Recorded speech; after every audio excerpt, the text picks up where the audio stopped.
మాకు టైం అంటే తెలుసు, మన జీవితం అంటే తెలుసు. వారంగా దున్నపోతు వానికి ఏం తెలుసు? మాకు టైం అంటే తెలుసు, మన జీవితం అంటే తెలుసు. వారంగా దున్నపోతు వానికి ఏం తెలుసు?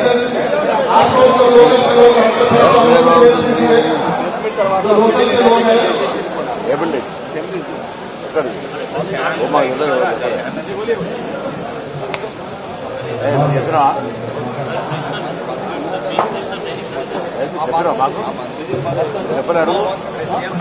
చెందినవని చెప్పి విమర్శలు చేయడం జరిగింది.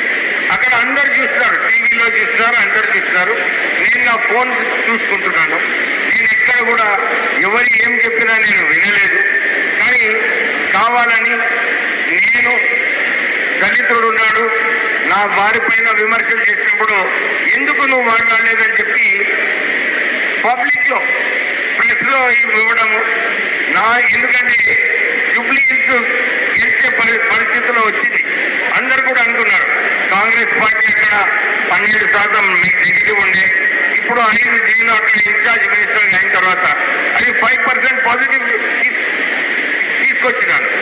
అయితే కానీ ఉంటాయి, జెలసీస్ ఉంటాయి, కానీ వీరికి మంచి పేరు వస్తుందని చెప్పి కావాలని అర్థం లేని విమర్శలు చేయడం జరిగింది. నేను అసలు ఆ మీటింగ్ లో ఉన్నాను, నాకు ఓర్చుకోలేక వెళ్ళిపోతున్నానని లక్ష్మణ్ కుమార్ గారు చెప్పారు. నేను ఆ మీటింగ్ అటెండ్ చేస్తాను.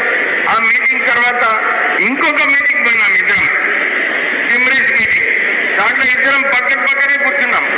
కూర్చొని నేను కూడా చెప్పినాను, మంత్రి గారు చాలా మంచిగా పనిచేస్తున్నారని చెప్పి ఆ మీటింగ్ లో చెప్పినాను.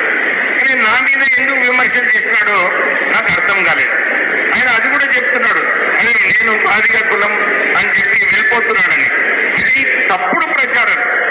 ఎందుకు చేయాలి? నేను ఉన్నాను అక్కడ, అందరు చూస్తున్నారు, టీవీలలో చూస్తున్నారు, అన్ని మీటింగ్లలో నేను కలిసి పనిచేస్తాను.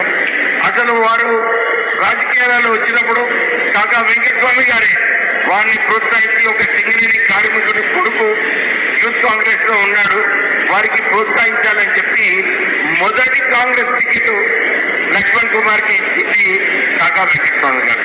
కానీ మీరు అందరు చూస్తున్నారు, మొన్న లక్ష్మణ్ కుమార్ గారు వారు ఎవరో వారికి